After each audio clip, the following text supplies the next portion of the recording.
ಶಿವಕುಮಾರ ಸ್ವಾಮೀಜಿಯವರ 119ನೆಯ ಜಯಂತಿ ಮತ್ತು ಗುರುವಂದನಾ ಮಹೋತ್ಸವದ ರಾಷ್ಟ್ರಪತಿಗಳ ಉಪಸ್ಥಿತಿಯಲ್ಲಿ ನಡೀತಾ ಇರುವಂಥ ಈ ಕಾರ್ಯಕ್ರಮದ ಸಾನ್ನಿಧ್ಯವನ್ನು ವಹಿಸಿರುವಂಥ ಪರಮ ಪೂಜ್ಯ ಸಿದ್ಧಲಿಂಗ ಮಹಾಸ್ವಾಮಿಗಳು ಮತ್ತು ಎಲ್ಲ ಪೂಜ್ಯ ಸ್ವಾಮಿಗಳ ಪಾದಾರವಿಂದದಲ್ಲಿ ವಂದಿಸಿ ಹಾಗೂ ಇವತ್ತಿನ ಕಾರ್ಯಕ್ರಮಕ್ಕೆ ಗೌರವಾನ್ವಿತ ರಾಷ್ಟ್ರಪತಿಗಳು ಡೆಲ್ಲಿಯಿಂದ ಇದೇ ಕಾರ್ಯಕ್ರಮಕ್ಕಾಗಿ ಬಂದು ಅವರು ಕೂಡ ಶಿವಕುಮಾರ ಸ್ವಾಮೀಜಿಯವರ ಸಮಾಧಿಯ ಮುಂದೆ ಧ್ಯಾನಾಸಕ್ತರಾಗಿ ಕೂತಿರುವಂಥದ್ದು. ಅವರು ದೈಹಿಕವಾಗಿ ಇವತ್ತು ನಮ್ಮ ಜೊತೆ ಇರಲಿಲ್ಲ ಅಂದರೂ ಸಹಿತ ಪೂಜ್ಯ ಶಿವಕುಮಾರ ಸ್ವಾಮಿಗಳ ಆ ಭಕ್ತಿಯ ತಪಸ್ಸಿನ ಪ್ರಭಾವ ಎಷ್ಟಿದೆ ಅನ್ನೋದನ್ನು ನಾವು ಅರ್ಥ ಮಾಡಿಕೊಳ್ಬೋದು ಅನ್ನುವಂಥದ್ದನ್ನು ಹೇಳ್ತಾ, ಪೂಜ್ಯ ಕಿರಿಯ ಶ್ರೀಗಳಾದಂಥ ಶಿವಸಿದ್ದೇಶ್ವರ ಮಹಾಸ್ವಾಮಿಗಳೇ, ಈ ಕಾರ್ಯಕ್ರಮಕ್ಕೆ ನನ್ನನ್ನು ಭಾಳ ಆಗ್ರಹಪೂರ್ವಕವಾಗಿ ಕರೆದಂಥ ಶ್ರೀ ವಿ ಸೋಮಣ್ಣನವರೇ, ಸ್ನೇಹಿತರಾದಂಥ ಹಿರಿಯರಾದಂಥ ಗೃಹ ಸಚಿವರಾದಂಥ ಡಾಕ್ಟರ್ ಜಿ ಪರಮೇಶ್ವರ್ ಅವರೇ, ಶ್ರೀ ಎಂ ಬಿ ಪಾಟೀಲ್ ಅವರೇ, ಹಾಗೂ ಬೇರೆ ಬೇರೆ ಮೂಲೆಗಳಿಂದ ಬಂದಿರುವಂಥ ಎಲ್ಲ ಜನ ನೆಚ್ಚಿನ ಭಕ್ತರೇ, ಹಾಗೂ ಸಹೋದರಿ ಲಕ್ಷ್ಮೀ ಹೆಬ್ಬಾಳಕರ್ ಅವರೇ ಮತ್ತು ಎಲ್ಲ ಭಕ್ತಾದಿಗಳೇ, ಇಂದು ತುಮಕೂರಿಗೆ ಕಾಲಿಡುತ್ತಿದ್ದರೆ ವಿಶೇಷವಾಗಿ ಶಿವಕುಮಾರ ಸ್ವಾಮೀಜಿಯವರನ್ನ ಪ್ರತ್ಯಕ್ಷವಾಗಿ ಅನೇಕ ಬಾರಿ ದರ್ಶನವನ್ನು ಪಡೆದಂಥ ಭಾಗ್ಯ ನಂದು ಇದೆ. ಹಾಗಾಗಿ ಇಲ್ಲಿ ಬಂದಾಗ ಒಂದು ರೀತಿ ದೇವಲೋಕಕ್ಕೆ ಬಂದಂಥ ಅನುಭವ ಆಗ್ತದೆ ಅನ್ನುವಂಥ ಮಾತನ್ನು ನಾನು ಅತ್ಯಂತ ಅಭಿಮಾನದಿಂದ ಹೇಳಲಿಕ್ಕೆ ಬಯಸ್ತೇನೆ. ಸಿದ್ಧಗಂಗಾ ಮಠ ಕೇವಲ ಉಳಿದಂತೆ ಒಂದು ಮಠ ಅಲ್ಲ, ಅದು ಆಧುನಿಕ ಸಂಸ್ಕಾರ ಕೇಂದ್ರ. ಅದು ಅನ್ನದಾಸೋಹ, ಅಕ್ಷರ ದಾಸೋಹ ಮತ್ತು ವಿಶ್ವದ ಯಾವುದೇ ವಿಶ್ವವಿದ್ಯಾಲಯದಲ್ಲಿ ಇರಲಾರದಂತಹ ಸಾಮಾನ್ಯ ಶಿಕ್ಷಣದ ಜೊತೆಗೆ ಸಂಸ್ಕಾರವನ್ನು ಕೊಡುವಂಥ ಏಕೈಕ ಒಂದು ಯಾವುದಾದರೂ ಕೇಂದ್ರ ಇದ್ದರೆ ಅದು ಸಿದ್ಧಗಂಗಾ ಮಠ. ಅದು ಶಿವಕುಮಾರ ಸ್ವಾಮೀಜಿಯವರ ಆಶೀರ್ವಾದದಿಂದ. ಶಿವಕುಮಾರ ಸ್ವಾಮೀಜಿಯವರು ಒಬ್ಬ ಶಕ್ತಿಯಾಗಿ ಕಂಡರು ನಮ್ಮೆಲ್ಲರಿಗೂ. ಅವರು ಕೇವಲ ಒಬ್ಬ ಮಹಾನ್ ಸಂತ ಅಷ್ಟೇ ಅಲ್ಲ, ಮಹಾನ್ ಸಂತರಂತೂ ಹೌದೇ ಹೌದು, ಅದರ ಜೊತೆಗೆ ಹಸುವಿನ ನೋವನ್ನು ಅರ್ಥ ಮಾಡಿಕೊಂಡ ಹೃದಯದ ಕಥೆ ಡಾಕ್ಟರ್ ಶಿವಕುಮಾರ್ ಅವ್ರದ್ದು. ಕಣ್ಣೀರನ್ನು ಒರೆಸಿರುವ ಕಥೆ ಡಾಕ್ಟರ್ ಶಿವಕುಮಾರ್ ಅವ್ರದ್ದು, ಪರಮ ಪೂಜ್ಯ ಶಿವಕುಮಾರ್ ಅವ್ರದ್ದು. ಅನಾಥರಿಗೆ ಅಪ್ಪನಾದಂಥ ಕಥೆ ಪರಮ ಪೂಜ್ಯ ಡಾಕ್ಟರ್ ಶಿವಕುಮಾರ್ ಅವರು ಅನ್ನುವಂಥದ್ದನ್ನು ನಾವು ಮರಿಬಾರದು. ಹಾಗಾಗಿ ಇದು ದೇವಲೋಕ ಅಂತ ಹೇಳಿದ್ದೆ, ಏನೋ ಒಂದು ಹೊಗಳಿಕೆಗೆ ಬಾಯಿ ಮಾತಿನಿಂದ ಬಂದಂಥ ವಿಷಯ ಅಲ್ಲ ಅದು. ಅನ್ನದಾಸೋಹ ಇದು ಕೇವಲ ಊಟ ಅಲ್ಲ. ಯಾವಾಗ ಶ್ರೀಕೃಷ್ಣ ಪರಮಾತ್ಮ ಸಂಧಾನಕ್ಕೆ ಬರ್ತಾನೆ, ಆವಾಗ ಶ್ರೀಕೃಷ್ಣ ದುರ್ಯೋಧನನ ಮನೆಯಲ್ಲಿ ಮತ್ತಿನ್ಯಾರ್ದೋ ಮನೆಯಲ್ಲಿ ಆ ವೈಭೋಗವನ್ನೆಲ್ಲ ಬಿಟ್ಟು ವಿದುರನ ಮನೆಗೆ ಹೋಗ್ತಾನೆ. ಕಾರಣ ಏನು ಅಂತಂದರೆ, ಯಾವ ಅನ್ನವನ್ನು ತಿಂತೀವಿ ಅದು ನಮ್ಮ ಮನಸ್ಸಿನ ಮೇಲೆಯೂ ಪ್ರಭಾವ ಮಾಡ್ತದೆ, ಬುದ್ಧಿಯ ಮೇಲೂ ಪ್ರಭಾವ ಮಾಡ್ತದೆ ಅಂತ ಹೇಳಿ ಏನು ಹೇಳಿದ್ದ ಅದನ್ನು ನೆನಪು ಮಾಡಿಕೊಂಡು ಹೇಳ್ತಾ ಇದ್ದೀನಿ. ಇಲ್ಲಿಯ ಅನ್ನದಾಸೋಹ ಮಕ್ಕಳಿಗೆ ಒಳ್ಳೆಯ ರಕ್ತವನ್ನು ಮಾಡಿ ಒಳ್ಳೆಯ ಬುದ್ಧಿಯನ್ನು ಕೊಡುವಂತಹ ಒಂದು ಅನ್ನದಾಸೋಹ. ಯಾಕಂದರೆ ಇದು ಪುಣ್ಯದ ಅನ್ನ ಅನ್ನುವಂಥದ್ದನ್ನು ನಾವು ನೆನಿಬಾರದು, ಮರಿಬಾರದು. ಜಾತಿ ಧರ್ಮ ಇವುಗಳನ್ನೆಲ್ಲ ಭೇದಿಸಿ ಯಾರೂ ಕೂಡ ಹಸಿವಿನಿಂದ ಇರಬಾರದು.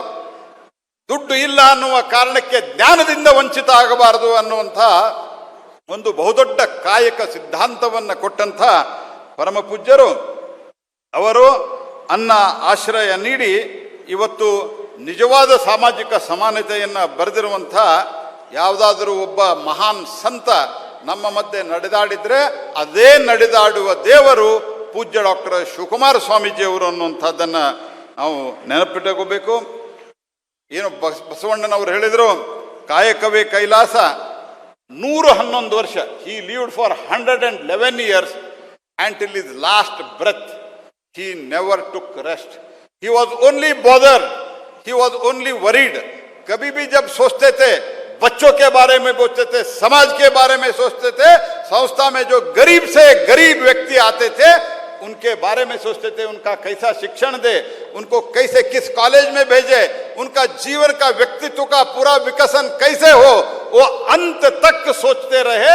Eight the age of 111 years he never slept for at more than 4 hours in a day, and he always ಯಾವತ್ತೂ ಸಹಿತ ತಮ್ಮ ಭಕ್ತರ ಬಗ್ಗೆ ಚಿಂತನೆ ಚಿಂತನೆ ಚಿಂತನೆ ಅವರನ್ನ ನಾನೊಂದು ಎತ್ತರದ ಸ್ಥಾನಕ್ಕೆ ಒಯ್ಯಬೇಕು ಅನ್ನುವಂತಹ ಕಳಕಳಿಯ ಜ್ಞಾನದಾಸೋಹ ಅದನ್ನೇನು ಕೊಟ್ಟರಲ್ಲ, ಆ ಕಾರಣದಿಂದ ಇವತ್ತು ನಮ್ಮ ಮಧ್ಯೆ ಇದ್ದಂತಹ ಒಬ್ಬ ವ್ಯಕ್ತಿ ಇವತ್ತು ದೈವತ್ವವನ್ನು ಪಡೆದಿದ್ದಾರೆ ಅನ್ನುವಂತಹ ಸಂಗತಿಯನ್ನು ನಾವು ಮರಿಬಾರದು.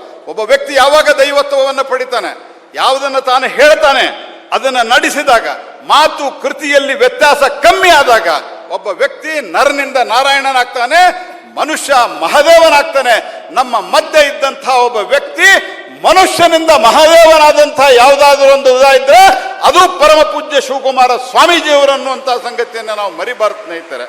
ಹಾಗಾಗಿ 90 ವರ್ಷದ ಹಿಂದೆ 90 वर्ष पहले चूल्हा जब जो इधर शुरू हुआ था वो अभी भी ऐसे ही चल रहे हैं। और जो लोग आते हैं कहाँ से आते हैं पता नहीं है, जिसको माँ नहीं बाप नहीं कोई नहीं, वो आते हैं, वो बड़े बन के जाते हैं, एक शिक्षण भी लेते हैं और एक संस्कारित होके भी बाहर जाते हैं। ये सिद्ध गंगा मठ है, इसीलिए जो सिद्ध गंगा मठ में आता है वो सिद्ध होके ही बाहर जाता है, ऐसे एक कल्पना हमारे बीच में है। सिद्धगंगा मठದ ಕೊಡುಗೆಯಿಂದ, सिद्धगंगा के कारण ही आज कर्नाटक एक दासोह प्रदेश करके माना जाता है। इसीलिए 10,000 लोगों को आज भी हमारे जो आज के जो स्वामी जी है परम पूज्य सिद्धलिंग महास्वामी जी, वही कार्य, वही श्रद्धा से, वही भक्ति से, वही कमिटमेंट से आगे बढ़ा रहे। पूज्य स्वामी जी मेरा शत प्रणाम भारत सरकार से ओर से आपको। इसी के साथ मैं ये भी कहना चाहता हूँ 10,000 लोगों को, एक व्यक्ति को 2 बच्चे रहते हैं घर में, ठीक समय के कभी कभी खाना पका नहीं पाते हैं, लेकिन 10,000 लोगों को समय के अनुसार हर दिन उनको पेट भी भराते हैं, उनका ज्ञान भंडार भी भराते हैं। ये है सिद्धगंगा। ಆದ್ದರಿಂದ ನಾನೊಂದು ಮಾತು ಹೇಳ್ತೀನಿ, 90 ವರ್ಷದಿಂದ ಹಚ್ಚಿದ ಒಲೆ ಆರಿಲ್ಲ, ಅದು ಮುಂದವು ಆರೋದಿಲ್ಲ ಅನ್ನುವಂತಹ ಮಾತನ್ನು ಹೇಳ್ತಾ ನಾನು ಕೊನೆಯದಾಗಿ ಇಷ್ಟನ್ನು ಹೇಳಲಿಕ್ಕೆ ಬಯಸ್ತೇನೆ. श्रद्धेय अटल जी इधर आए हुए थे। श्रद्धेय अटल जी ने कहा था, श्रद्धेय अटल जी बहुत श्रद्धा रखते थे पूज्य शिवकुमार स्वामी जी के बारे में. ಶಿವಕುಮಾರ ಸ್ವಾಮೀಜಿ ಅವರ ಬಗ್ಗೆ ಬಹಳ ಶ್ರದ್ಧೆಯನ್ನು ಇಟ್ಟುಕೊಂಡಿದ್ರು ಅಟಲ್ ಜಿ ಅವರು. ಅಟಲ್ ಜಿ ಅವರು ಹೇಳ್ತಾ ಇದ್ರು, ಉತ್ತರದಲ್ಲಿ ಗಂಗೆ, ದಕ್ಷಿಣದಲ್ಲಿ ಸಿದ್ಧಗಂಗೆ ಅನ್ನುವಂತಹ ಮಾತನ್ನು ಹೇಳುತ್ತೆ ಅಟಲ್ ಬಿಹಾರಿ ವಾಜಪೇಯಿ. ಇದೇ ವೇದಿಕೆಯಿಂದ ಹೇಳಿದರು, ಉತ್ತರದಲ್ಲಿ ಗಂಗೆ, ದಕ್ಷಿಣದಲ್ಲಿ ಸಿದ್ಧಗಂಗೆ. ಉತ್ತರದಲ್ಲಿಯ ಗಂಗೆ ಮನೆಯ ಅಲ್ಲಿನ ಜನರ ಮಕ್ಕಳ ಪಾಪವನ್ನು ತೊಳೆದ್ರೆ, ದಕ್ಷಿಣ ಗಂಗೆ ಇಲ್ಲಿನ ಜನರಿಗೆ ಸಂಸ್ಕಾರವನ್ನು ಕೊಟ್ಟು ಅವರ ಜೀವನವನ್ನು ಉತ್ತಂಗಕ್ಕೆ ಒಯ್ಯುವಂತಹ ಗಂಗೆ ಸಿದ್ಧಗಂಗೆ ಅನ್ನುವಂತಹ ಮಾತನ್ನು ಅಟಲ್ ಜಿ ಹೇಳಿದ್ರು. ಅಂಥ ಅಟಲ್ ಜಿಯವರ ಹಸಿದವರಿಗೆ ಅನ್ನ, ಆಶ್ರಯ, ಶಿಕ್ಷಣ ಇದು ಅವರು ಮಾಡಿದಂಥದ್ದು. ಹಾಗಾಗಿ ಗಂಗೆ ಪಾಪವನ್ನು ತಳೆದ್ರೆ ಸಿದ್ಧಗಂಗೆ ಲಕ್ಷಾಂತರ ಬಡವರ ಕತ್ತಲನ್ನ ಅದು ದೂರ ಮಾಡುವಂತಹ ಸಿದ್ಧಗಂಗೆ ಅನ್ನುವಂತಹ ಮಾತನ್ನ ವಾಜಪೇಯಿಯನ್ನು ಹೇಳಿದ್ರು. ಅದನ್ನು ನೆನೆಸ್ತಾ ಇವತ್ತು ರಾಜಕಾರಣಿಗಳು ದೇಶವನ್ನು ಆಳಬಹುದು, ಆದರೆ ಅಟಲ್ ಜಿ ಹೇಳಿದರು, ರಾಜಕಾರಣಿಗಳು ದೇಶವನ್ನು ಆಳಬಹುದು, ಆದರೆ ಶಿವಕುಮಾರ ಸ್ವಾಮೀಜಿಯಂತಹ ಪುರುಷರು ಸಮಾಜವನ್ನ, ಜನರೇಷನ್ ಅನ್ನ ಮುಂದಕ್ಕೆ ನಡೆಸ್ತಾರೆ ಅನ್ನುವಂತಹ ಮಾತನ್ನು ಹೇಳಿದರು. ಅಂಥ ಒಂದು ಐಸೆ ಪುಣ್ಯ ಭೂಮಿ में आप पधारे हुए हैं. फिर से एक बार इस प्रदेश के एक भारत सरकार के मंत्री के नाते मैं आपको स्वागत करता हूं. ಈ ದೇಶದಲ್ಲಿ ಶಾಂತಿ, ಸಮೃದ್ಧಿ, ಸಂಸ್ಕಾರ ಇದ್ದರೆ ಈ ಥರದ ಪೂಜ್ಯ ಸ್ವಾಮೀಜಿಯವರಿಂದ.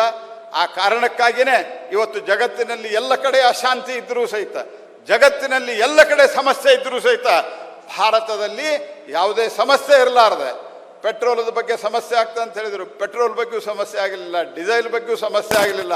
ಬೇರೆ ಕಡೆ ಎಲ್ಲಿಂದ ರಾಕೆಟ್ ಬೀಳ್ಬೋದು, ಎಲ್ಲಿಂದ ಮಿಸೈಲ್ ಬೀಳ್ಬೋದು ಅಂತ ವಿಚಾರ ಮಾಡಿದರೆ, ಧರ್ಮಸಭೆ ನಡೀತಿರುವಂತಹ ದೇಶ ಜಗತ್ತಿನಲ್ಲಿ ಯಾವುದಾದ್ರೂ ಇದ್ರೆ ಅದು ಭಾರತ ಅನ್ನುವಂತಹ ಸಂಗತಿಯನ್ನು ಮರಿಬಾರದು ಅನ್ನುವಂತಹ ಮಾತನ್ನು ಹೇಳ್ತಾ ತಮ್ಮೆಲ್ಲರಿಗೂ ನಮಸ್ಕಾರ.